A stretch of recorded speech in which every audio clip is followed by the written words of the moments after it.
everybody. You are back at it at the Halal Wrist podcast. I am LT and this is awesome. K Sam's in the building, man. And today we have one of them craziest guests for y'all, Mr. Alex McLean. Cool. Thanks for Yo, having me. Thanks for having me. Not only that, man, as much as you guys see LT and Qasim on the podcast, we had to get Soph here.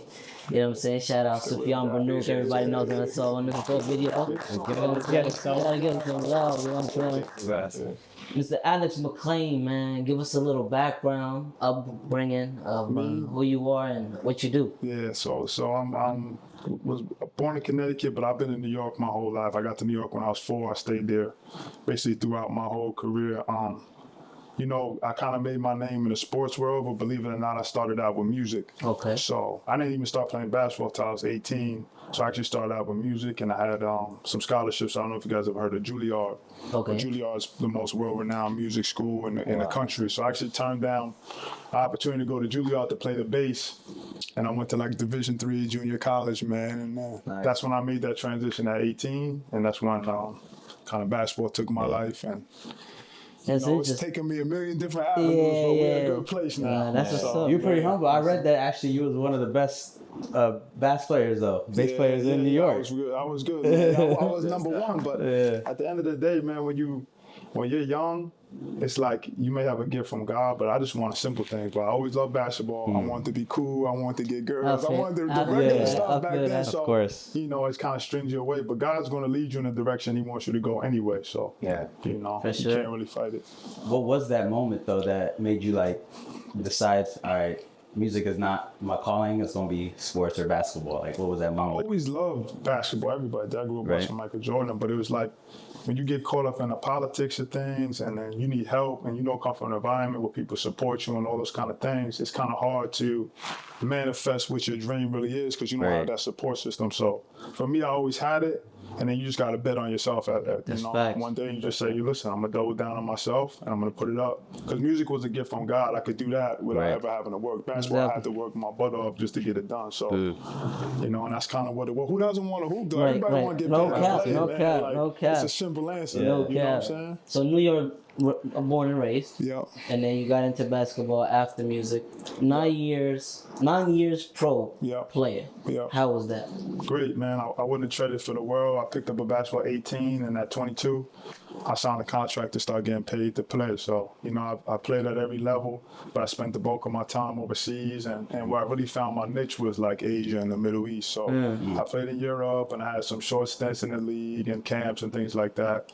But then I found my niche in the Middle East and Asia, bro, and I loved it, man. It got to take me places I thought I'd never be because coming from where I come from, I didn't even get a passport till I signed the pro contract. I never leave New York. I left New York just to go to college in Virginia, or else I would have never left New York. So for me to leave the country, basketball is the only thing that gave me the ability to do that. So I got to see everything. I got to bring my pops over. We went to Egypt. We saw the pyramids. We got to see everything. So everywhere. I mean, that's why I tell people too, like basketball, it takes you places and even things that, like how Kobe used to say, like, ball is life. You know what I mean? All the stuff you learn in basketball, you can do transfer into life. And that's where, like, when we do the videos, and I'm sure, like, all the stuff you learn along the way, it's like it transfers over, you know? That work ethic, those consistency, that discipline, sacrifices. That's facts. That's facts. Principles are the same. Basketball is the ultimate connector, man. Yep, exactly. It's the ultimate connects people to people, and that's really what we're looking for. Out of all the places, though, you played overseas? Yeah.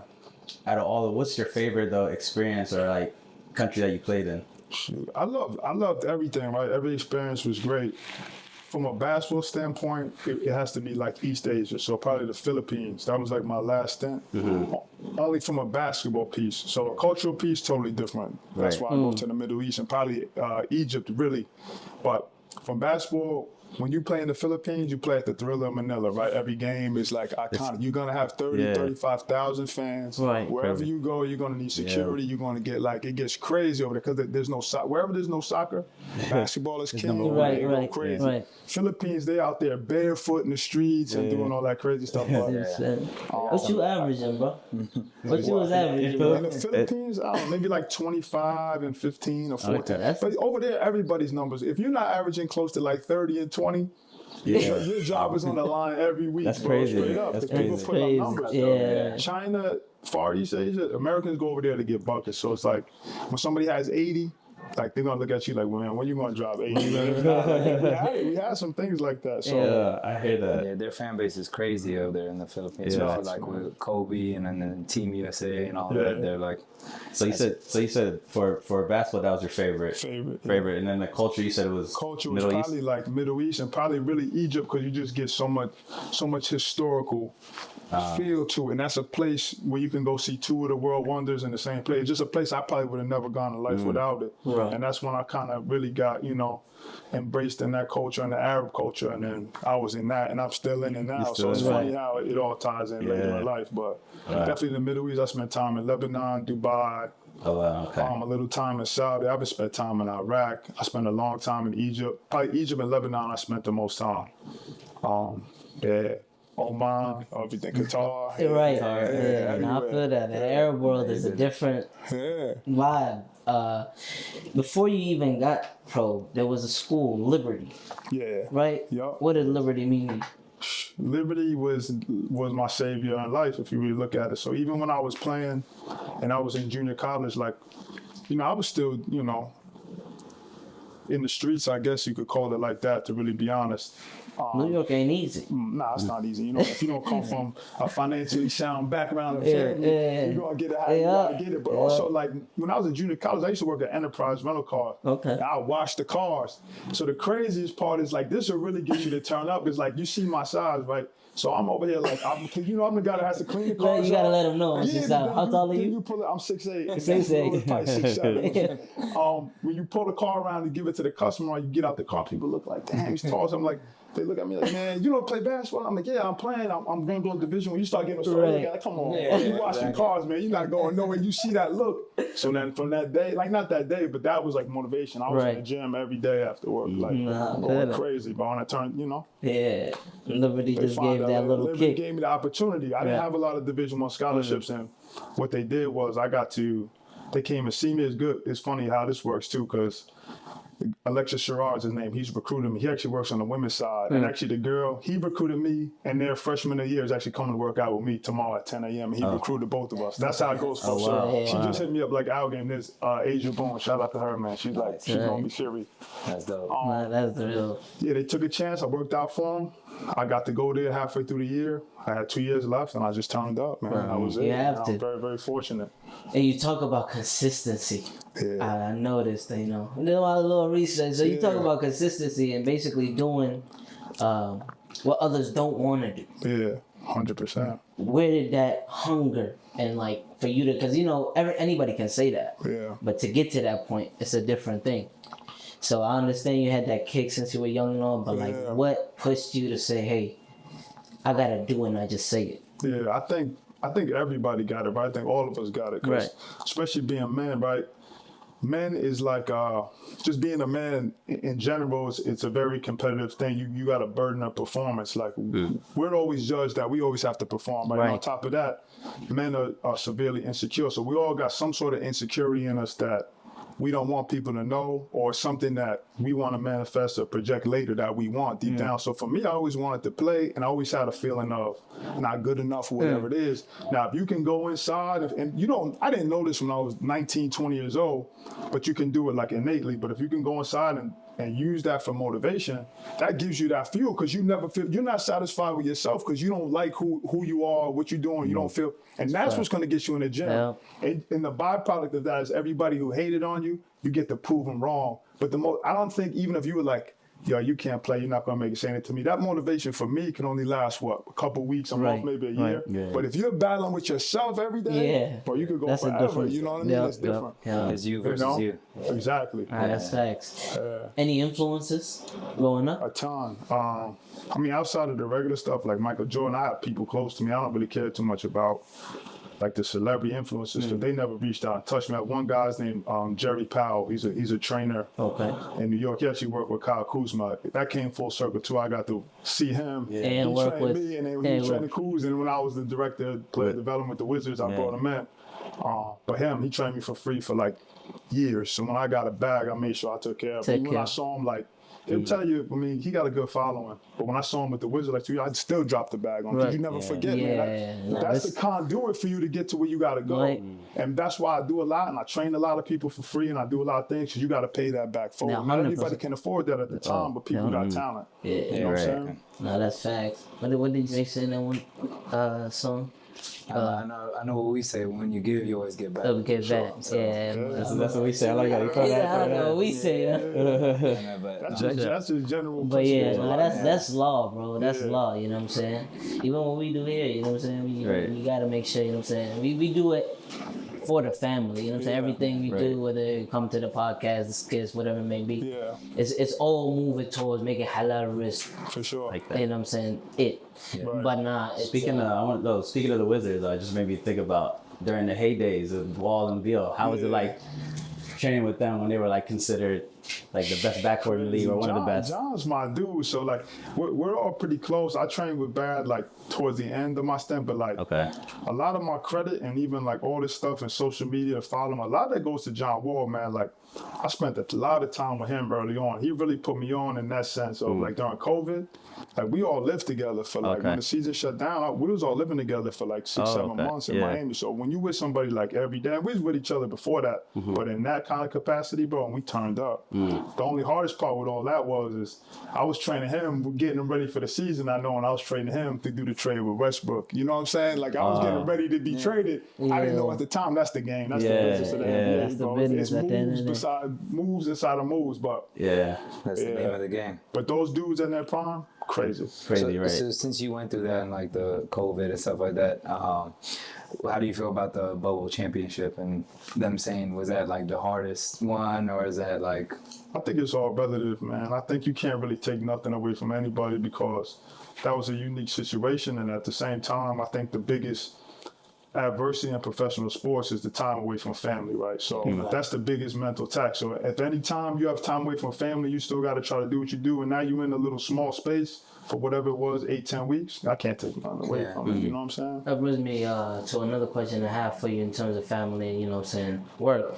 Not only were you a pro player, you know, you were a trainer, coach, you know what I'm saying, for many of your, you know, favorite players out there in the NBA, you know, such as John Wall and more. But how do you balance personal and professional growth? Nah, you don't balance it, bro. It's impossible. There's no balance? Nah. My biggest balance now is getting out of the NBA for this year to try to level up. It's but my life too, normal for me is this. It's been like this my whole life, or at least for my professional career. So I don't know. Like when things are good, like I'm like this. The time we have together, every day is Christmas, every day is Ramadan, every day is whatever, because that's the time we got today. So I don't like plan for. I learned to like celebrate birthdays, not on a birthday, holidays, not on a holiday, because you just got to take the time that God gives you, honestly. So for me, there is no balance, bro. Right now, I'm not in the league, and still I'm probably more off kilter than I was then. The league was actually keeping me back. It was actually, it was taking time away from things I really had to go do. So it gets to like that kind of level. But there's no balance, but you got to embrace your life, and then you got to have family and people around that understand it and that can support it. And that's it. Nah, that's real, bro. That's real. Because it's like, once you say, I didn't even expect you to say, nah, you can't. I was like, all right, he going to have somewhat of a... You can, but now that you're trying to make it, and then you got to ask yourself, what's your expectation level? You know what I'm saying? Yeah, exactly. Like if you trying to get there, nah, can't do it. Yeah, that's why I tell the guys, I didn't mean to cut you off, but I tell them all the time, like, you have to do it every day, you know what I mean? It has to be your life. Yeah. You take one day off, it's just like basketball, somebody's working out, you know, somebody's doing one more extra rep, somebody's doing, you know what I mean? Lifting there, so it's like you can't take no days off. Right, y'all are entrepreneurs. If y'all don't come to work for a day or 2 days, the business fails. It's simple like that until you build it enough to be staffed, and that's life. Like we're our own business and entity, so you got to always look at it like that, bro. You know. What does success look like to you? Doing what you would do for free, for money, or being able to take care of your family, and on top of that, being able to leave behind everything you have gotten plus. You know what I'm saying? And that's it. It's have to use that, yeah, bro. we're gonna have to use that in the skit for sure. Nah, that's real, bro. Back then, it might be 100 million. Yeah, Until you honestly. realize money's not really what it is. Money's just a tool for you to. You Yeah. get what I'm saying? To get where you gotta, you need it to get where you gotta go and to help people, but Right. what you gonna leave behind? for Nah, the that's next, facts. That's you know what facts. I'm saying? Well, I don't know why I keep going back to the song, but J. Cole said it, right? What did he say? No such Drake to thing J. as Cole. that's better than you. I mean, it's like you said, man. Money is not everything, and it's more so like, especially as we get older, you see people start passing away and stuff like that. So it's like you start enjoying those times more, like the little moments, like this right here. Means a lot more than money Yeah, to me, no, you for know, sure, because bro. I know where we came from, and it's like how you said, like you were at Enterprise, we were with the Main Loops kids, we were at the front desk working at a hotel, Doing all that stuff, you know. checking the guests, and we go run in to shoot To the gym, you know, and what's and now we're crazy? sitting here, so it's like What's crazy is that same gym at the hotel made it on NBA TNT with Shaq and Shaq and D Wade. They were like basically like what is it called? They're commentating on it. Commentating on it. post game. Oh, the post-game, yeah, I think I saw that. So I it's think I like saw that same gym made it to like NBA TNT. It's like, you know what I'm saying? But we was going at it every time right off the shift. He'd be like, all right. He left. All right, let's go. Back in 10 minutes time. Yeah. So I love those stories. So how'd y'all all get connected? So, well, you go ahead. So like, I mean, growing up with me and Sophie, I'm mutual friend. He grew up with some of my cousins and stuff, so we just connected since back in the day. Yeah. And then LT a few years ago when we were getting on with the skits. Yeah, I do a little bit of our own comedy. It's like a little Yeah, I more. watch, man. You the personality, bro. I Yeah, know what's going I on. do a little bit of my already. own comedy, and me and Soph got a mutual friend named Mo Burger. Shout out you, bro. But yeah, he connected the dots as soon as he saw me doing my thing in terms of. That's the one thing about the Muslim community here too in the VA, DMV area. It's like we connect dots. You know, I know somebody that knows somebody that does this. You know what I'm saying? Yeah. I'll put Soph on with him. Hey, yo, you need something like that. But he did that, and then 2018, I think, something like that. Me and him did like our first, but it hasn't stopped. So like, when I met him, he was grabbing people. He was like, he was like, man, you said you gonna be there. I be taking it serious. Man, you said you gonna be there. Man, listen, I needed y'all. This it's like it's a bunch of that. serious. And even with me, you know what I'm saying? Like my the slate is clean. You know what I'm saying? I was like, yo, Soph, last minute, bro, something came up. I got, but then it became a team, and then we formed it. People don't understand the like what goes behind the scenes of the planning of the skits. What you need to bring. Just the mindset. It's like I look at it like going into a game. All right, I know I have this personnel, this person. He's gonna be able to do this more than LT can. So it's like I go into the mindset of like, all right, this is what we're doing. And then when somebody says, oh, I can't make it, or they're not answering their phone, I'm like, it kind of not just throws serious. everything off. But I always write all my skits, so. You know, and AJ been a part of it for a couple weeks now, and a month more. Shout out AJ. But we audible. Yeah. We just, all right, we can't shoot this. Boom, we'll shoot this. Shut enough, Like boom, we'll shoot that. Like we'll. That's how you got to do it in the skit game too. Like that's life game to be a boss. You gotta know how to, you know, to make changes. But you guys are creative. You put a lot. People don't know, like a lot of time and energy and details go into that. You know what I mean? And then when things don't go your way, and then especially when you're coming up, you don't have resources, you got to go against all those to still be able to make it happen and come up. It's crazy. for sure. Yeah. You know what I mean? It's crazy. I think I love the stories more. So like success to me too is sitting around the room and telling the stories on how everybody came up. As another venture, while we, me and Qasim chose to, start this podcast, is more about, connecting with people that been through it just like us. You know what I'm saying? It's like, whatever it may be, we want to see your process. We know what our process looks like. What does your process look like? People get different perspectives on it, you know? Yeah. It's good to share it, so. Yeah, I mean, even like coming up to like D3, I played D3. That's right. At Ferrum College. Yeah. And I told them stories. Where's that school at? It's down like Virginia, by like Blacksburg. Yeah, that's what I said, like B-Tech, right? Yeah, I know exactly where it is. There's like one story, I remember you always tell us about your coach used to get pissed. What did you used to do in the game? You did in the game. Oh, And he got pissed at you. yeah, I mean, The last second shot or something you said? not like I was in practice and then I lost the ball. Yeah. And then he's like, yo, hold on. Everybody hold up. Hold up. Yeah. Hold up. He came to me, he's like, yo, so you mean mean to tell me you're the one who's serious about this program, right? You're the one who's been DMing me, AOL Messenger, MySpace message, the message in a bottle. You threw it out and did it to me, right? Look, everybody on the line. And it was just like, but I had to walk on. So even before that, I was just going through all these things where coaches were like telling me you have a better chance of nailing Jello to the wall. For sure, 100%. Before making, you know, I'm sure you could relate. Man, people listen, like, bro, we're gonna get this some stories. But that's why, like, even when you say just D3, like, you know how hard it is to go D3. Right, you gotta always, your words gotta always say, like, that's not small. That's big. no, you're right. Man. It's only a small percentage. Yeah, it's a small percentage that could do that. Don't ever forget that. Nah, you're right. Yeah.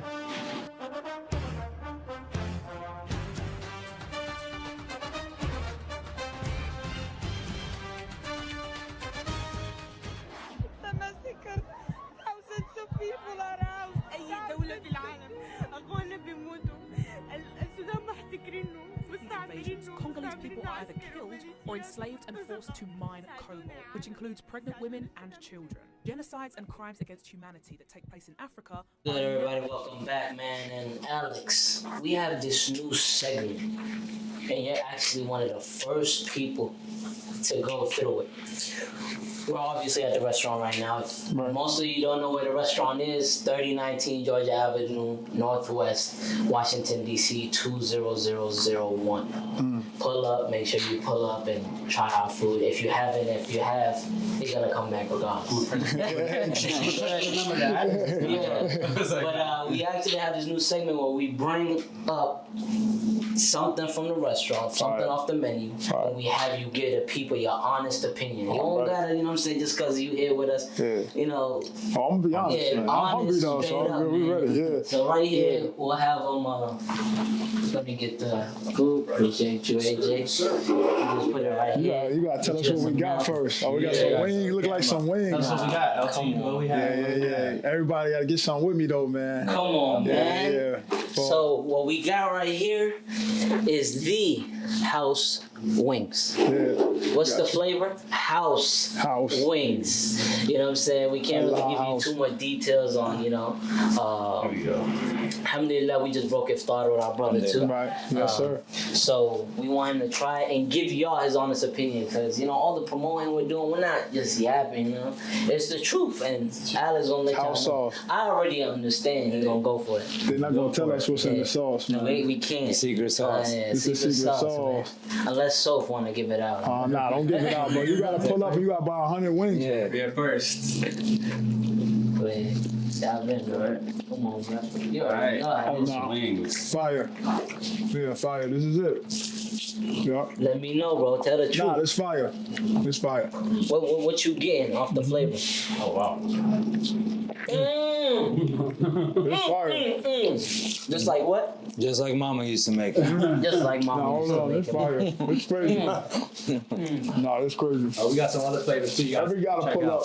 Definitely gotta pull up. I'm taking about 100 home. You gonna see? You see in the video? I'm gonna take mine home. For real. We gotta get that footage. As y'all already know, man, Halal Wrist restaurant is in Georgia Avenue. I told y'all the address. Fire. We serve Mediterranean foods: rice, chicken, gyro, salad bowls, wraps, wings, a lot of flavors. The best in the city. We're actually, you know, the best in the city. We have. I'm talking about lemon pepper honey. I'm talking about house. I'm talking about buffalo. You can mix up and do what you want to do on the wings. And then when it comes to the fries, we actually have a new LT special coming in. Secret menu. You ready for it? They're not ready for that, right? Yeah, not ready. But we gonna speak about it. But I have this one concoction I make as soon as I get to Halal Wrist. And eventually, y'all gonna. So who made this sauce? Whose sauce is this? This house sauce. We sat together and then we came up with it. This that sat together, like so said. Put it together. You know, like they say, put your foot in it, right? Yeah. Nah, it's crazy. So, Let's see what I don't think I can stop. You see what I did over there. I don't think I can stop. And the people might judge me because I'm not the. You know, some people eat wings up to like the end, like it's literally just bone left. Yeah, he takes 2 bites and throws it. He must have grew up with money. Yeah, he must have grew up with some money. You know? I don't fly in my house. Not even, bro. Not even. I don't fly in my house. Nah, everybody got their We're gonna feel that. I was crazy. Appreciate y'all. This is definitely it. You know. Yeah. I appreciate you. Yeah, this Honest is opinion. it. Honest opinion is 10 out of 10. Say less. You Crazy. gotta- Crazy. You gonna see it. Yeah, for sure. You You gonna see get it. a ball. You have a whole nother video Maybe coming. next one we'll do another flavor. You gotta review the other flavor too. Nah, We that's don't get crazy. 10 out of 10 all to that one. All right, we want to see that rest. Nah, that was crazy. Yeah. Fire. That was like the DMV lemon pepper with the twist with some honey mustard. I don't know. We got all kinds of flavors. That was good though. We'll let you know when we go downstairs. Yeah, y'all got real halal, We man. got you. The So, quality. Let's do this. I want to ask you though. Too actually, my bad. I'll take. You want to eat? You go ahead. Yeah, enjoy those wings. But nah, after your playing career, Right. what got you into coaching? Like, what made you want to start taking that So- aspect? For me, I was rehabbing my second injury, and I actually went back to get my master's degree. And I think I was always into training because at some point you got to develop yourself, but you don't really know your true calling, right? Yeah. So I went back to get my master's degree. I was just like a regular student. Basically, I was on a stipend. I wasn't making money, but I was, got me into coaching to become a graduate assistant, so you can get your degree for free. Right. You like a low-level assistant coach in college. But I brought a ton of value because I'm coming fresh off of playing. So and at the time in my head, I was like, man, I might still go back. But then I caught that bug. It really it's helping people. So and being able to develop the youth and being able to see yourself and young kids. So then after that, less than a year I did as a GA, and the NBA called. The first ever workout I ever had in the NBA was with the Wizards and Tommy Shepard, same guy who called me. Tommy Shepard, Be my yeah. first job. Was hometown, man. Hometown. You ever wanna, like, obviously, being from New York, you'd be like, Nah, I was never a Knicks fan. I'm from New York. I was never a Knicks fan. So- Okay, I was gonna ask you that. What's But your I team? grew up with Jordan, so it was Okay. Knicks versus Bulls all day. No, I never was a Knicks fan. They're having a debate right now. It says Sebastian Telfair, was he the most influential person out of New high York? school or New York in general? He had a lot of I know they had Bash was my era. He was, but you got probably Steph Marbury though, really, because there is no hand without Steph. Steph was the first one out. We all looked at Steph was crazy. yeah. They all were crazy. Players. Yeah, Steph was crazy. I got to spend time with Steph in China for a while. I know he got family out here. He got a brother that's out here. Oh, that's what's up. Yeah, He's like the MJ in China right now, right? crazy. Yeah, statues of him. And Yeah. same thing. He transitioned into coaching. He found his trajectory, created a whole new life and avenue for himself. Really resurrected his career on a lot of different levels. Right. Yeah. What type of challenges did you face when you transitioned from that pro playing to coaching? You always got the challenge of, especially for me, so I retired pretty young, got into coaching young, which is good for the coaching game, but I was like 30. So you still got it. So when you still got it, there's an ego piece attached. But the first thing, when you go, especially when you go to the league, bro, you're dealing with 400 of the best. Right. So take your ego out of it. And really it's about serving. I could go there because the best attribute was I could still move around and do things and be on the court. Because you got to work your way up in the league. I worked my way up for real, but fast. I don't want to cut you off, but I don't even want to pass by this, but you got injured and you mentioned your second injury. So let people know, you know what I'm saying, type of challenges you had to face. Yeah. You know what I'm saying? I don't wanna tore brush past that. both my Achilles. So I tore one, came back, played. The following year I tore second one, but I came back and played again. Right. And I actually made the most money. The highest contract I ever had was after both injuries, man. That becomes like a So personal you battle. came back a monster. Yeah. Yeah, You you have had no no choice. time. Yeah. Don't we all, though? We all do. Any kind of setback for anybody. That's fact. It's just applied to sports, Major but in comeback. life, if you get up, you're going to come back stronger. But Right. that's what God puts it there for. What was that thought when you know what I'm saying? You said 2 after that first injury, The first one was crazy. The first one, because it's your first time. But I was playing on a hurt for so long that when it went, I kind of had the relief, finally. Right. Because I was never going to go get surgery. You're going to wait for it to pop. Went for a dunk, it popped. So, it's over. That's a year and some change. So let's just refocus. yeah. But the good news is, the real blessing is that I had my daughter during that rehab time, my first daughter. So the plays within the plays is always crazy how God orchestrates it. You really have no control over how anything's going to go or how it's going to play out. You know what I'm saying? Nah, that's fine. Yeah. After the Achilles injury, how that rehab process? Because I seen Rehab's that crazy. Kobe documentary. How's that rehab? You don't come back, but if you don't rehab right, you're not coming back. You have a certain window of time where you could get your bounce. You could come back stronger, but you get a certain amount of time where you could get your bounce back and your strength. If you miss that window, you're done. It's over. Really? Yeah, it's over. So when I did this one, it was like, let's get it. I already did one. I already know what to do. I got the cheat code. Yeah, you got the cheat Yeah, blueprint. but my scar is clear. Scar from here. I see both mine are different. Like Kobe, he snapped his. So if your Achilles is like this, he snapped his in half. They sew it back together. I ripped both mine off the bone, so it rolled up in my calf, and they had to put it back in the bone with screws. So mine are all screwed into my feet now. Isn't that similar how like John Wall's Achilles injury was? Yeah, that's why. We went through that time to get we were talking about. It popped off the bone. Yeah. Not like it was right after, but I could help him. You know, like mentally, that's a tough thing to overcome because it's over. When it's over, bro. Right. It ain't no. But we have all the videos. Everything flashes in front of your eyes. It's like, what do I do from here, right? Especially the first, then the second, it was like a blueprint or whatever. Yeah. But you see, like players like, I think nowadays, like people look at Achilles injuries, or they could come back because they see the Kevin Durant. Yeah, like, KD still. John came back. A lot of people. Kobe was first. Yeah. But that was an injury that retires people. Right. You know what I'm saying? Yeah. That shuts you down. Like back in the day. PG. Whew. Yeah. Everybody remember that. Even if you don't watch basketball, you remember PG and that was hectic. PG's was crazy, but anything with a bone is always easier than anything with a. Yeah. But that was crazy though. Yeah, that was I respect anybody. But guys, they came back, but they're like even stronger or better. Yeah, you like, come back stronger. Like Paul George and Durant, I've never seen. I don't know. I mean, y'all can tell me if you've seen otherwise, but I haven't seen players like that come back from injury, but just still at the top of their game as they are. Yeah. But like PG for sure, Kawhi. yeah. Speaking about the players you train, man. Some people want to know now. They're like, who has he trained?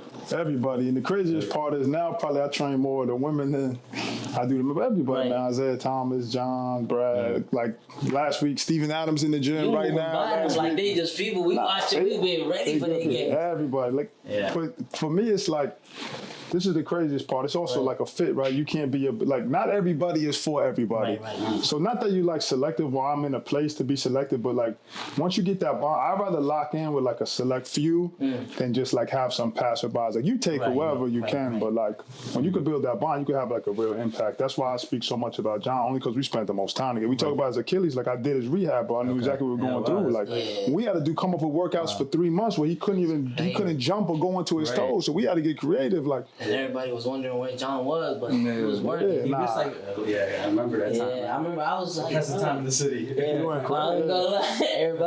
We was locked in though. We got the videos to prove it. But so a ton of everybody, like a lot of people in the league, obviously, because I worked there for 7 years, and then like the women, man, I enjoy working out with like the Paige Beckers, Kiki Rice, like the best at what they do, and it's crazy because like the Paiges and Kikis and all these number one players, they're actually more skilled than a lot of the men because they don't have that.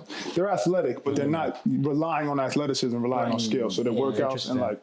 Because I different. You know, crazy. I was like during the week. I was like, I gotta ask you who was like the most like skilled that you've ever like trained with, and I recently just saw on a podcast. Yeah, the podcast Paige. You said something about Paige. That's why I caught my eye attention. People were even surprised. So I thought you would say Kyrie or some of these, but you can just tell how she plays. I was like, oh wow.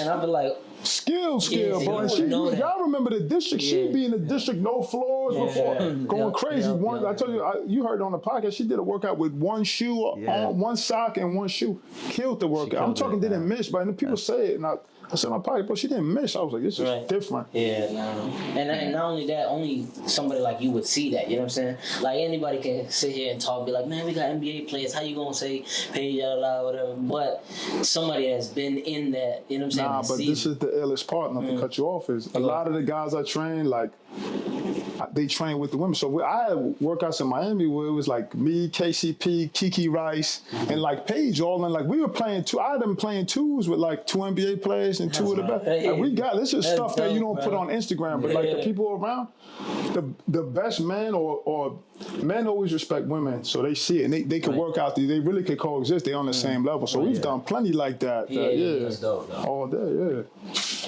What were some of the challenges? Well, I mean, whether it be women or men, you know what I'm saying? How do you play that ego game with men?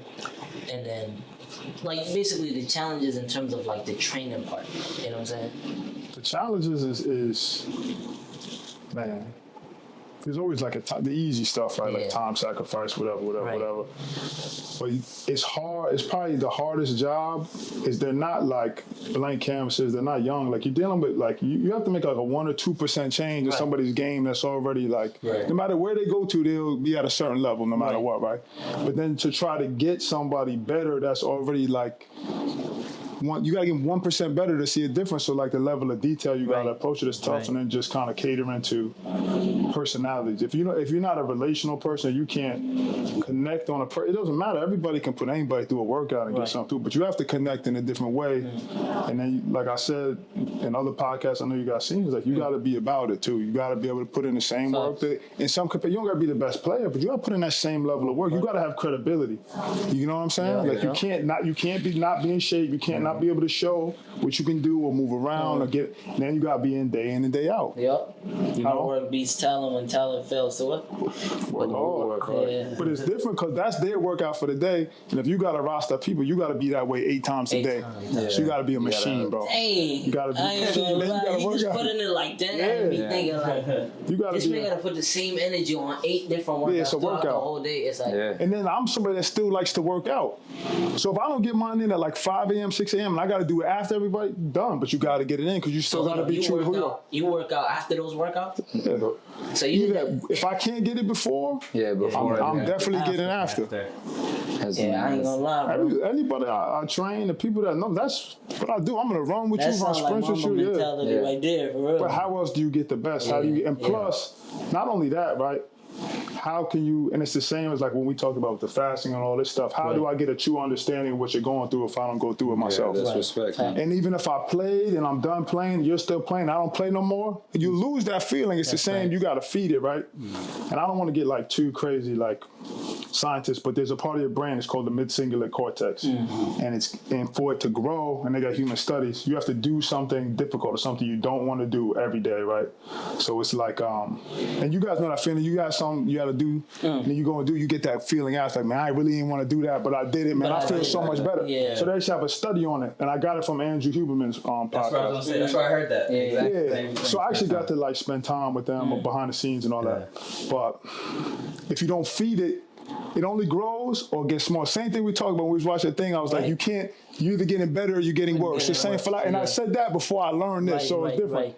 So, like, say you do it that day, the next day it's going to shrink back down that part of your brain. Doesn't develop and stay open. So you have to feed it every day. Feed it every time. Get what I'm saying? It's just like a plant in a way. You know what I'm saying? You gotta feed it as it's going. And you can't do the thing you did yesterday. Like if you didn't want to wash the dishes today, and you did it and it grew, the next day it's like, I don't really mind. Nah, you're still going to get smart. You got to go attack something you don't want to do every day. And it's like a sign. When you can put science behind something that you already feel inside, then it's like, this is real. And then it becomes a habit. That's crazy. That's why I like listen to. I didn't even know it was You listen to that. You listen to get. Why didn't you tell us about that, bro? I always do. You just don't listen. You're not listening, bro. You know what I mean? I didn't never hear you say that, bro. But nah, I get you. But that's insane because like it's basically something you gotta feed. I mean, we feed it regardless, you know what I'm saying? But we don't think it's something there. We think it's just like, you know what I'm saying? We beating ourselves up, you know what I'm saying? Not that there's a muscle that, hey, it grows enough. But I think you got it right. I think it is an internal feeling, something you get from God inside, and your brain is the response to doing it. Like guilt. Like me personally, it's like a guilt thing. Yeah. I don't know if that goes back to this thing up here, but I know it's a guilt thing. If I know I gotta do something and I don't get it done, it can be the smallest thing in the day or the highest thing in the day, and I don't get it done, then it's like that guilt hits me. Something like obviously we do as Muslims when we pray.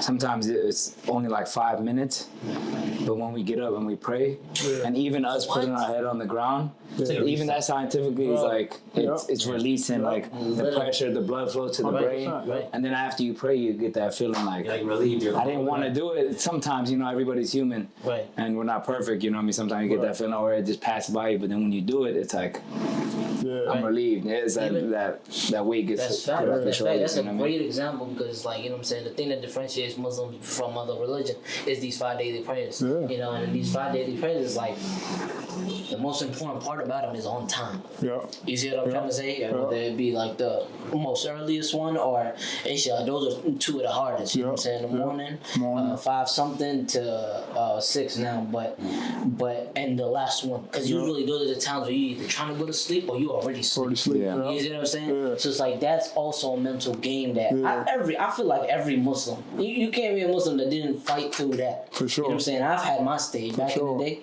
with trying to fix that, and alhamdulillah, ever since just stuck to it. But that's one challenge that you gotta like. It's just an example of what you mentioned. That's discipline. Yeah. And being over there, you gonna know. If you don't know, you gonna hear it coming from the mosque.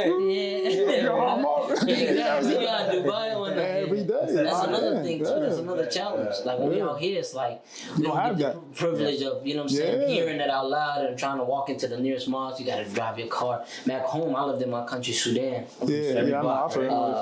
For you know what I'm saying, for most of my childhood. But when I, you know what I'm saying, what I grew up on is like, yo, they call for prayer. Yeah, the prayer. We walking, and it's right there, you know. Yeah. So it's like here, maybe when challenges change and different circumstances come in a way, you know what I'm saying, you gotta adapt to new things and challenge yourself to, hey, that's something that you can't. Same with everything else. Yeah, it's as stable as the discipline. I remember they pull the prayer rugs out in the middle of practice. Right. Everything stops, and you gotta respect that. Right. And I respect the discipline. That's why I respect that culture so much. That's why I connected with it, because I'm a person that comes from no discipline to being around the most disciplined and like honorable type people. So crazy. Question about the perspective, right? So it's like coming from being a player to coaching. How did the perspective of the game change for you? It goes from a selfish perspective, an internal, to a selfless, because you become a servant when you become a coach, if you want to be a really good coach. Right.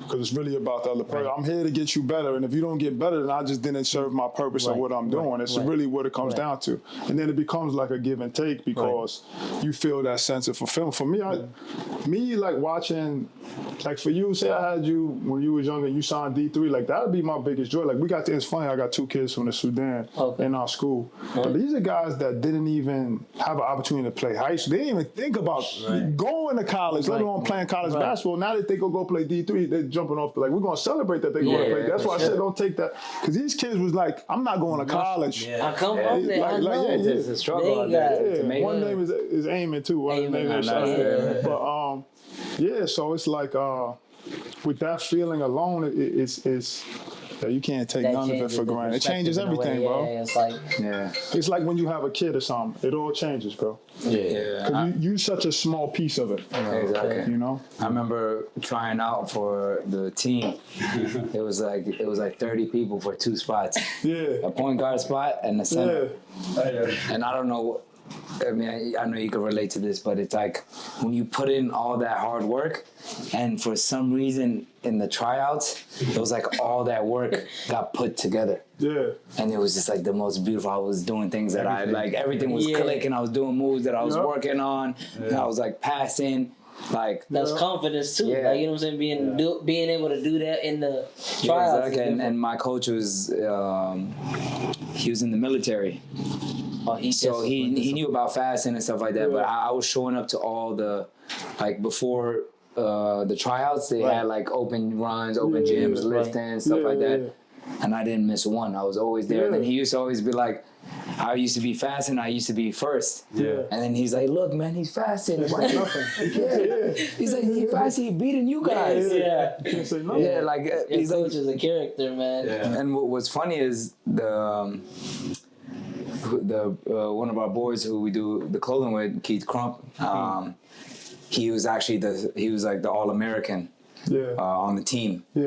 And he was the one who kind of vouched for me to make it on the team. And then now years later we're doing clothing for the brand. Sometimes you meet those people, you know what I mean? It's basketball is crazy. It's the best connector. And he was prepared. Because you got a small window of time, or your trajectory of life changes forever, bro. You got this hour, or it's over. Exactly. And even through it, you always mention to me, like, you know what I'm saying, when he goes out and networks, at a state one night, he's like, bro, it's so small. It's like a fraternity. And then there's really no more networking. You just got relationships, and if you want it to happen, it can happen. If you maintain your relationships. You know what I'm saying?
Welcome back, everybody, man. Alex, we appreciate you, man. Today we got a crazy insight into the NBA and coaching. Yeah. With these players you mentioned, you know what I'm saying? How do you build trust? Trust, man. What we talked about, you gotta, man, it's tough too. There's a lot of layers to that. But one, you just gotta be about what you're doing, right? In some capacity. And the other, it's kind of like, the analogy is like when you're a coach, especially when you're young, right, and you're involved in a culture, like I'm around the same age as a lot of guys, especially when I was doing it. It's like, not that you're an undercover cop, but you're also like, you're part of the coaching staff. You're on the other side. So you got to become elite at towing the line. Right. But you also got to, sometimes you got to go, you might have to go, because you're still trying to bond and build those relationships, and then you got to let it flow as genuine as possible. But I just feel like, at the end of the day, if you value the relationship, it's a judgment call on what you think is the right thing to do. You know what I'm saying? I feel that. Yeah, I mean, us humans too, it's like naturally comes to you, you know what I'm saying? Yeah. Feel, so it's like you'll understand. With that being said, is there like a specific memorable moment where like, whether it was, you know what I'm saying, challenging, but something where you and a specific other, you know what I'm saying, that you're training, had an altercation, or could be, you know what I'm saying, something good. Like, they were like, you know what? He was right about something. You finally got to train somebody that you wanted to work with or something like that. I've had like a bunch of those, but like I think speaking on like this is probably like the realest thing, and a lot of people don't pick it up. Right, like, so there's always things happening in the season, right? So like, say like the deadline comes or something comes, and somebody gets traded, or they get bought out, but they don't have a team to go to yet. So technically, they're still in the city for that week or two. And what happens a lot in the league, and it's not the best, the minute they gone, everybody forgets about them. They still got to work out. They still, because they never. And if you didn't play, you don't know what that feels like, bro. Like one of my games, I got traded. I was getting my pregame meal. They're like, yo, Alex, what you gonna do? This your last game. They brought in somebody else. Like, I found out before, and I still had to go play in the game. What? So when you don't know what that, when you know what that feels like, and like, shout out Markeith Morris. He know I'm not gonna like say the whole situation, but like, there's certain things where it's kind of like, you want to put people on to it because they're human beings, like what's happening in their life, and then you want to be there for them because they still gonna need something. So what I like, the biggest relationship builder for me was the time when they technically weren't with the team no more. I was just saying, pull up, let us work out 8 a.m., 9 a.m. because mentally you need it. Plus, I love it, and that's like the time you could get the closest and just like really be about the purity of what you're doing. Because when it's a business, bro, the minute they're going down, nobody's talking to you no more. Like, that's how it goes, bro. Not only that, it's like you just mentioned, you got what's it called when you was eating. I'm picking up my bill, and the cashier goes, yo, Alex, let me get your jersey because today's your last game. It's all right. That is I knew, but and I still had to go play, and I made sure we won. Like, you guys, that's the business, bro. You real for that, bro. It's a cold. How many points you dropped in that last game? So I had like 30-something. We won. Overseas is like that, bro. They bring the guy in, have him sitting in the hotel. It's over for you, bro. Like, unless you go do something crazy. But I didn't care. I wasn't. But when you know what that feels like, then that's when you get it. You can relate. I never had an issue like working with who I did. It always came naturally for me. I always got who I got. God's gonna put in front of you who you need to work with, who you're gonna aspire. But like, that's part of the thing. The business part of this will twist the relationship, bro. You gotta stay solid. You know what I'm saying? That's also like, you know what I'm saying, in terms of you getting whoever you guys, like, you know, it's what you put out there. The energy you put out there came right back to you in a way. In terms of these points too, you mentioned you was dropping 30. What was you known for, bro? Man, I just worked hard, man. Like, I was always undersized, right? So I was a big coming up. Then I had to develop into getting a shot in like a stretch four, but I was always a little too undersized for the league, especially when I was coming out. 4 men was 6'10". Now it's different, 6'7", 6'8" all day. So like, I became more like, I had to play on strength back then. Then I developed later in life. I got the shot, and then I started, making my life easier and make some money. What was the what do you call it? Your favorite player that you had the opportunity like to train with or work with? Like a man in the NBA? And all, like, in general, like, and all throughout your whole training. Well, I like it's not really the names. I know I love Isaiah Thomas and him signing the 10-day. Me and IT, and IT is like, we got that kind of, like, he gonna hit you on your birthday no matter what. He's gonna like that, bro. He's solid. Like, it's the same mutual, like, and he just stayed true to it. Like, his story is inspiring, bro. He's still working out come on, bro. Everybody's like, you're done. He's just cracking at it. So like me, I love. So we spent some time in LA. We worked out together at Sports Academy. Okay. I like Thomas Bryant. That's my guy. It's not necessarily like the suit. Yeah, we work with them, but it'd be those guys because those it's more meaningful. Because especially when you get so here's my man like Daniel Gafford. That's my dude. Daniel Gafford, right? And he showed a lot of love to the district. But I got Daniel like. I was mad they traded him. Yeah, but he's in a great situation. But when you get him when it's Chicago didn't want him no more. Right. Really was on the fringe if you really look at it. Locked in all the way, turned up, got a bag. Like, right. Y'all, like you can't be more happy than that because you know like you're one step removed from maybe being overseas or going to it can be that close sometimes. Now think of how many people are in the league and then you're like, oh, where are they at? Like it happens that fast. It's the same situation for you. Like you have your window of time. Right. Like you have your tryout. And that's it. And if you don't perform, there's a million people trying to get in, bro. It is that competitive. Same thing we be saying. That's right. And even those setbacks, how do you deal with that? Let's say you training somebody, so a setback gets traded mid training. That shit hurts. You've been. That shit hurts, bro. When you build a relationship with somebody like that and they leave, you don't want to leave, but then you just and the work too. You say the work you put in, bro. But that's the business part. That's what's tough. So that's why when we talked about now you got the freedom to work with. When you work with somebody in the summer, not the season, they come to work with you because they want to work with you. Right. In the league, sometimes they just have to work with you. You get what I mean? There's not a lot of coaches in the league that work with guys outside of the team for a reason. Yeah. You know what I mean? So him, I like Raul Neto, Little Neto, that was my dude. But Pelly, him, Kuz is a great dude. I love Kuz. Kuz is incredible. Yeah. Who was like the... I seen a question they asked, I think it was Chris Brickley, they said who was like the person that trains the hardest. I know they all train hard, but like at a different... I remember they said, I think it was CJ McCollum and KD. Yeah, CJ trains hard. And they're training like crazy level. Is there a certain person that like trains at a different level? Man, I seen KD work. KD goes. John Wall goes crazy. Kuz actually works really hard. A lot of people don't know. He spends a lot of time in the weight room. He does a lot of the little things. Right. So I think at that level, like it's the separator. You know right away who works and who doesn't work. You see that if you're not only after your rookie deal, you don't get that next time. 9 times out of 10, you're not really a worker. Sometimes it's a situation, but because then you see the guys that never got drafted that hang on forever, bro. They're just workers. Duncan Robinson, he's a worker. Like these guys work, man. Yeah. Derek White. I recently heard the story. Derek White. I didn't even know his story coming up. Swizzy was telling me, like, just how he had to get into the NBA.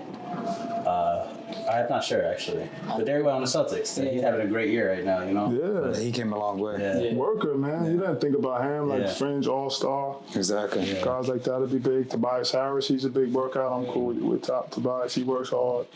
Nah, at that level, bro, you almost have it's like non-negotiable. You can't really say nobody. Everybody dedicates a lot to their craft. I feel that. And even like you as a pro player, obviously, you know what I'm saying. Back in the day, you know what I'm saying. Whether it was abroad, you made teammates. Friends, how is that in terms of coaching?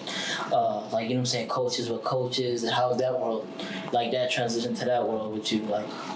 Man, I keep all my relationships, right? But I think there's like a moment in time for everything. So like the good part is, and we kind of spoke briefly, like everywhere I played in every country was for a reason. Obviously I didn't notice at the time, that's God orchestrating it, but like me being able to, and we have some huge projects getting ready to happen in the Middle East. We spoke about off the camera, I'm building a facility that's going to be ready in September for release in Dubai. State-of-the-art facility. We're in big talks with women's basketball. So we're not going to get it, but we have some things really shaking to really get it. Because that's the part of it, right? Like all this stuff, and why I'm here talking to y'all is the NBA. But that's like it's just a moment in time. And if you get out at the right time or whatever you use it for, whatever the platform is, if you stay 30 years, that's your platform, cool. But I served my purpose of what I wanted to do. Now the platform is big enough that I could go do real things. Like things that I deem real. That was good in the moment for me. And it's big, but it's like the next whoever we talk about is on the way up. Bro, I had a girl in my gym last night. She in there, listen, she's just turned 13. She's 6'3". Look at my Instagram. Handle, I can see it right away. She'll probably be the #1 pick in the, like, no question. You just don't know. That's the joy. And she's in there grinding at 8 o'clock. Click on it. She's just turned 13. She's 6'3", if it comes up. With this strap. You guys will see it later. Yeah. She's crazy. We'll definitely crazy. look into it. So it's like, you can always pour into the next. Right. There's always Generation. And that's where the joy comes from. Yeah, for sure. You know, Yeah, giving back. that's what it's about. Yeah, like when I saw y'all when we all connected and Remy came up, we did it. That's what it's really. Yeah, that's what it's really about, yeah, right? man. Exactly. Trust me. And you a father. Yeah, two girls. Yeah, I'm a girl girls. dad. That's why I love the women's Yeah, game. yeah. That's what's I up. got 2 girls born on this. They had the same birthday, but they're 4 years apart. That's So dope. yeah, my oldest, they starting to That's a hoop. big Yeah. coincidence. Yeah. Man, that's dope though. When do you think like the game changed for women? Was there a certain time that you seen, or like? The last probably 3 or 4 years, like, was a big swing. This last year, I think more people are watching the women's side of it this tournament than ever before. Yeah. I knew I wanted to get behind the women's game, like, probably 3 years. When I first started working with Paige now, and Kiki, when I got Kiki, and I was like, man, this is kind of it. Like, I just liked it. So, just for me, it's just personal preference, bro. It's just like, I enjoy, like, the level of fulfillment that gave me. Yeah, no, that's dope. Yeah, but I think it's, there's been, like, trendsetters along the way, but, like, Juju Watkins is crazy. Yeah. She's crazy. Yeah, I know. And not only that, it's like you said earlier, it's the skill. It's like I feel like you mentioned that I didn't even realize that till today. It's like they try to use the skill more than the physical part. Yeah. You know what I'm saying? Like, come on, everybody say LeBron. Yeah. We know LeBron big. He coming on the court. I'm moving. Me personally, but it's what girls is like. It's different. They use the skills and they try to. And they're workers, and they don't have nothing. Yeah. They just starting to get some structure and resources. When I went to me and KCP went to the national championship game, Right. 2022. We were playing Minnesota, and we landed, and they're actually having the women's national championship. We got there like halftime. But like the accommodations, they don't have much, Right. and they trying to make it shake without nothing. So now that people are getting behind the game more, and it's going to grow, it's going to be crazy. Yeah, and I remember that like the WNBA, and they're trying to fight for like more pay and stuff like that. So in terms of these new coaches, trying to reach out to these players, what's your advice for them?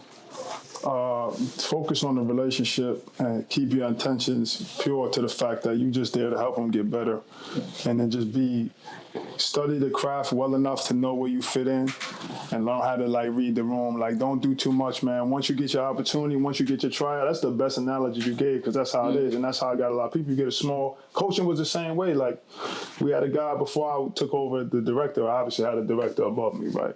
So, and then he was just like, yo, give Johnson ball handling stuff. And if you don't have something ready right away to connect to, then we worked there, then we locked in for years and we're done. So for them, it's like, be hungry and chase it down, but be ready to be a star in the role that you get, and then you got to knock it out the park. You can't play around once you get your opportunity. You know what I'm saying? It's like the Usain Bolt quote. Yeah, don't quote me. I might have it wrong, but he said, "I trained like 10 years to run 9 seconds." 9 seconds, because that's really it. It's got to be your life's work.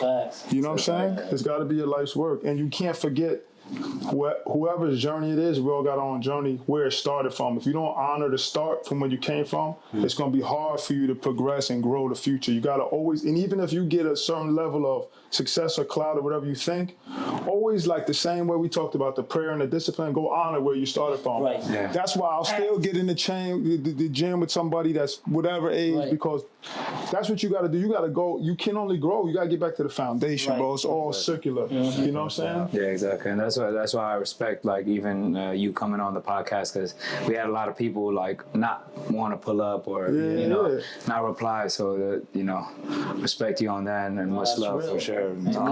Giving us the game, Yeah, that's facts. Even like I feel like sometimes with what you want to do, you gotta be blind sometimes. Like, not look like the for tunnel like vision. like the tunnel vision. You know what I'm saying? You just push in. It's like even if you don't get that little reward right now, what's it called? You gotta like cut the noise out. You don't want the reward. The reward is the biggest. But that's what I'm saying. Like most people, like, you know what I'm saying. Why that doesn't happen is because people are looking for, hey, I put this down, let me get this out type thing. You know what I'm saying? It gotta be a long, you know what I'm saying. The deposits for life, and you gotta make deposits to, like, we in this room and we gotta all make a deposit on each other's life. You know what I'm saying? You gotta seeds, man. I definitely cherish that about you most, bro. And I even told you about your videos and whatnot. Then you can see, I mean, you wouldn't have made it, 2 injuries, playing abroad all those years, you know what I'm saying? It's like coming back stronger, getting a bigger pay after the 2 years. Yeah. Come on, bro. But I really pulled up here because y'all pulled up to my event. I did that event. I didn't make no money off that event. I try to take care of everybody who's a part of it and just grow the women's, grow the next generation. Y'all pulled up to me, I'll pull up. It's not even a question. You know what I'm saying? For sure, no, and I feel like it's only the beginning, you know. We're going to do some crazy stuff. All these things we talked about today, the things we got in play. This is not the last either. Oh, no. What we got to have you and Remy up here next. Yeah, we're going to shout out my boy Remy. Remy will pull up. Remy came up and did another one with me last month. Oh, that's matter of fact, we just kept it low. We didn't post everything because he's one of those too, and I'm close with Ronnie Taylor too. That's my dude. But Remy's the same. He's into growing the game, grassroots. When you go to his gym, you go late at night, be him, 30 kids, just him. You know what I mean? And some of his people, he got the highest level, the same I had, but doesn't forget about, because that's the next ones. When you see, this is the illest part for me. When I see a kid and I know it's oh, he's not getting no looks, and you see it, they chop away. Then out of nowhere, it's oh, he's going this school, that school. But you seen it from the beginning. You're bro, this didn't happen today. Nobody was in the gym with him or trying to develop him because I didn't have it. You know what I'm saying? You wish you had it. I wish I had a me. If I had a me, it'd have been different. I didn't have a me, but I got it at the right time in life. So you got to get whatever you get. You got to give it away, bro. You got to give it away. And if you in this shit just to make money, it's not going to work for you. It's not for this, bro. Yeah, not for this. That's facts. And, even you being, God put you in a place where you can be there helping him, you know what I'm saying? Exactly where you are today. That's what they say, God puts, people that you can help, so that way later on in life, there's going to be somebody there to help you. It's like you said, you deposits, you know what I mean? Yeah. And you can withdraw them certain times. Eventually, for sure. For sure. And it's crazy because I was just about to ask you that. One of my, questions was what do you feel like is the most rewarding out of all of it? But it's self-explaining. Every day, but the school. Because you the school, and you know my partner in Rome, bro, the school for 2 years, we don't got no spot. We got in Manassas, started school. We took over an old Christian school. We converted over. We had the ability. God was fortunate to give us the ability to get our own school. Nice. And we don't have no sponsors. We don't have no grants. 2 years we doing this. The budget, the financial aid, the tuition, that's whatever was coming out of our pocket, bro. And a lot of people will say it, but they got some founders. But bro, when you pouring this every week, and it's dependent on little stuff the kids got to have lunch today, that little stuff. So down to I could be doing whatever, right? And we into all kind of deals, and I'm in the league. I'm still worried about we got 3 kids got to get lunch at. I'm in a staff meeting, worried about the lunch. That's when I was I don't have enough time no more because I got a bigger purpose. But if you you see that video when I brought all the kids to the game, bro, I never went to an NBA game ever. You know what I'm saying? To bring all these kids, there was 10 kids that never got to do something like that. For me, that was regular to bring them, get them on you'll see, we got all kind of stuff, but you'll see. But to bring the team down. You see them all there with Brad. So we had a whole video behind that, but this was big for them. This was the first year. They don't get to sit. This was regular, and I started taking it for granted. It's regular for me to bring somebody on the court or whatever it is. For them, that's life-changing. And look, everybody show love, and that's the relationship. Yeah, they're never going to forget that. And I didn't ask nobody to do it. They just, off the strength of love for me, they did it for them. And that's what I appreciate. For sure, man. That's real, man. It's a constant cycle, you know what I mean? Yeah. What legacy do you want to leave behind? Man. For you. Now, this is you. Alex McLean. I can't leave one behind. What legacy do you want to leave?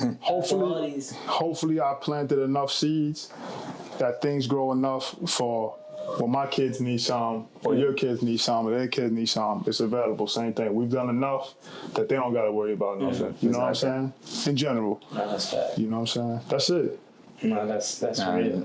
Yeah, exactly, bro. Yeah, I mean, that's what we do it for. I mean, even you know what I'm saying? Religiously, that's how we move, you know what I'm saying? The Prophet ﷺ, it's always about You know what I'm saying? Even when you always want to be that stepping stool or helping hand, you know what I'm saying? You can't just think about it being selfish for yourself. Nah. It'll never work. You'll never really enjoy it. Yeah. Because even me now, it's like, I be talking about, like, even in the team right now, Halal Wrist is like, what does it mean if one of us is up? That is one of the songs. You know what I'm talking about? What did he say in the crutches? It's a boss song. You know what I'm talking about? Jay-Z said it in one of the songs. But anyways, he said, song right down pat. yeah, I gotta get the song. But he said something about like, over here we measure success by how many people successful next. Yeah. You know what I'm saying? And it could be that and giving back. You know what I'm saying? Yeah, you got everybody. If you up and they're all down, what's the benefit for you? Yeah, exactly. But if you're up, you're up. And if you're ever in the gym, well, we all up. They got me. He can look out. He can look out. And that's how the teams got. You can't be up forever. You can't be down forever. It's like you ever heard about the matchstick in the tree? Yeah. So one tree can make 1,000,000 matchsticks, but one match can burn down 1,000,000 trees. You can never be up or you can never be down at the same time. You know what I'm saying? Yeah. So you gotta always honor that process, bro. At some time, it may be his time. Right. So I gotta make sure that I'm invested into him because I may be down one day. Exactly. You know what I'm saying? Yeah, that's why out here, like, we want to create something for everybody, you know? Like, everything goes hand in hand. Everybody has a chance to, even just from feeding people. Yeah. You know, yesterday we did a feeding and everybody, it's just that constant, like, thing that's showing each other, like, yo, we can do this. Yeah. You know what I mean? If we put our time and us looking out for each other and then using our blessings to look out for other people, you know what I mean? For sure. It's all a rental and when you wake up, like, that's what you got for the day, bro. Yeah. So why not? Yeah. Somebody needs $10, you know you got $10, you can give it to them because what's the difference? You up. When it's over, it's over. Yeah. Well, at least for here on Earth. You get what I'm saying? And that's What's up to that everybody. leave behind? Yeah, what do you leave behind, bro? Can you make it happen every day? Fatherhood. Crazy. He said crazy. I got a question about that. So, you say your daughters are playing basketball, right? Yeah, just one star now. My oldest, she rides horses. That's what she does. Nice. She's fine. So the training aspect, do you train them the same way as you train other players?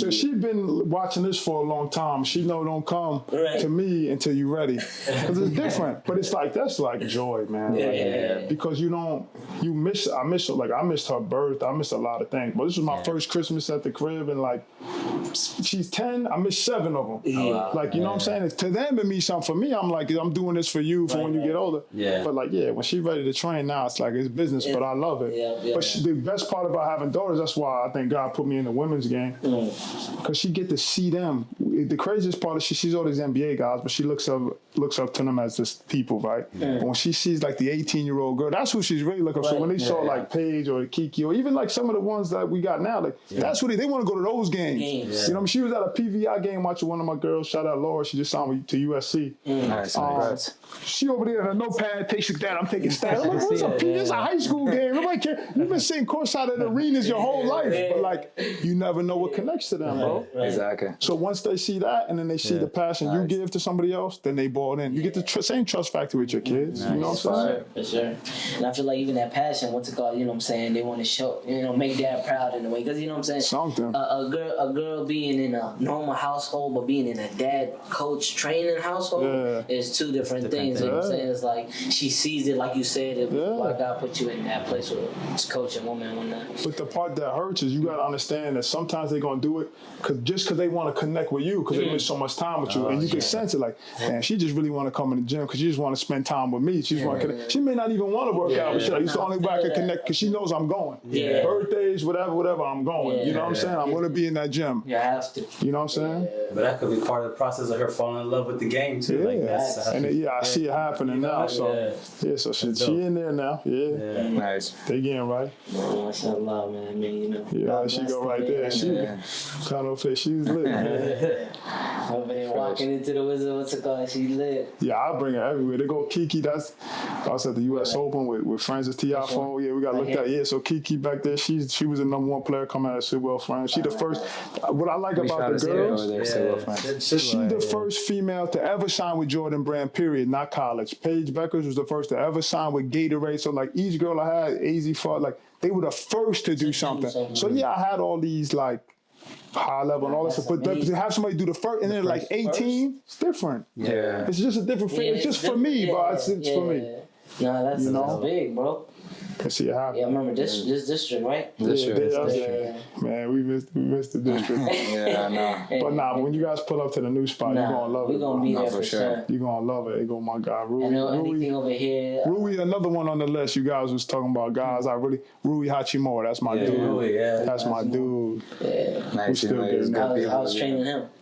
He's the best. He just we lock in private. Rui's very once he got his lane, that's it. He don't deviate from his lane. Yeah. But like, you put it together, like you see Kiki in there with Alex Lane, or sometimes like I mixed it. Like if you that level, you that. You just gotta respect the game. You know what I'm saying? We watching T.I. for my dude. Any pictures here? This is his Instagram, by the way. We haven't pulled up. Any pictures here that got a story behind it you want to explain? Man, they all do. Yeah. That was like a special one to you or something. Yeah, you could so this one was pretty dope. This one? That's you can see that one. The one above, that's a custom made jersey. It's half page and half AZ, and they signed it. I remember leaving. That's dope. We played Detroit Pistons. I took a flight at 2:30 in the morning to go to their game in UConn. You got to take like 3 flights. It's in Storrs, Connecticut. So the team left from Detroit back to DC. Right. I took a flight to there, and then I had to take an Uber from Connecticut back to DC to make it to the game in town. So I couldn't be late. Yeah, I took an Uber, bro. The Uber was like, I got a driver. It was like I spent $2,500 to get from Connecticut to DC just to go see them play. Bro, to be the first. And this is before they started signing their bags. And they all millionaires in college, bro. It's different. That's crazy. Yeah, so I remember that I was sick. I was tired. We played Detroit. You fly out after the game. Right. Yeah. I took a 3 a.m. and landed. Yeah, and I took a $2,500 Uber back to the crib. That's dope. to make it I love it too. That's the same jersey. Yeah, so then I wore it to the same game. So that's the game. The next day, I said, I'm pulling up with the jersey. I didn't wash the jersey, nothing. Signed and all that, bro. I pulled up. Too. That just fire. But nah. And it's all relationships. Like that pair of kicks, right? That got a story. It's like, see that Jordan box? Like Rui, Rui has a Jordan, and it comes full circle. It's me and Rui doing a thing together. But Rui, he always give me a pair of kicks. He wore the same size 16. He made sure like I was straight. Like he's still to this day, man. Like, nah, that's real, bro. And then certain people like that stick with you. You know what I'm saying? Just like you said back in the day, you had to somebody who was the person that trained you? Jerry Powell. Yeah, and he trained Cools. Yeah, JP, he's a good dude. That's the slam cover. The T-shirt, bro. Oh yeah. I was repping this. Like it's cool now. I was doing this they would work out we would finish Wizards practice. See, the Wizards let me, and shout out Tommy Shepard, they let me rock when I was, he let me bring in people after. Like, he really, he made it like family, you know what I'm saying? That's real, bro. Everything got a story. Yeah, that's my youngest, y'all. And that's dope, man. Hey, Alex, bro, we appreciate you. It's much love. You already know where the restaurant is. You know this is your second home. You got home. This is your second home. Yeah. You need to come here anytime, pull up, get your eats, get whatever you need. You know what I'm saying? We take care of you. And you're part of the family, bro. Like what? Any shout outs, you know what I'm saying? Your ad, anything you Not want me, man. Pay attention to. Shout out y'all guys. Everybody pull up here. Halal Wrist, man. Pull up, come eat. You're going to see it on my story, man. I'm straight. We're going to have a tournament. We're going to have a lot of things coming in like the next 30 days. We move quick, man. We're going to really rock. But nah, Alex, man, we appreciate you coming, man. It's much love, dog. And, we couldn't let you leave empty-handed. Oh, that's love. That's fire. We didn't know, you know what I'm saying? You what, 6'8"? Yeah. Yeah, I ain't know what side. And then you got do this and shit. Oh, but there's more. There's more. We didn't know which side. I'm guessing double race side. Yeah, all that. I take all that. Just a little something. I love Appreciate you, brother. Yes, sir. I'm going to rock this. Of course, It's fire. If you want a different color and this, I'm good, bro. I'm great. Yeah, this fire right here. That's love. Thank you. I appreciate y'all having me, man. I appreciate it. Of course, man. Listen up, man, for sure. We actually appreciate you, my guy. Appreciate it, man. His ad on Instagram will be on the bio of this video when it posts. Alex McLean, B-ball. You do have what's it called too, right? You what's that? You send me you offer training and what's it? Yeah. We not we figure that out. Yeah. Just stuff man. We good. We good. But man, we appreciate you, Alex, man. Much love, man. It was to come today. Appreciate you pulling up. And as we say, You know, today we got Soph himself here, so we'll let you do the honors. Do the closing, so. Do the closing. What's the Just say say? when the prayers go up, When the prayers go up, Yeah. blessings come down. the blessings come down. Catch us next week. You know what I'm saying?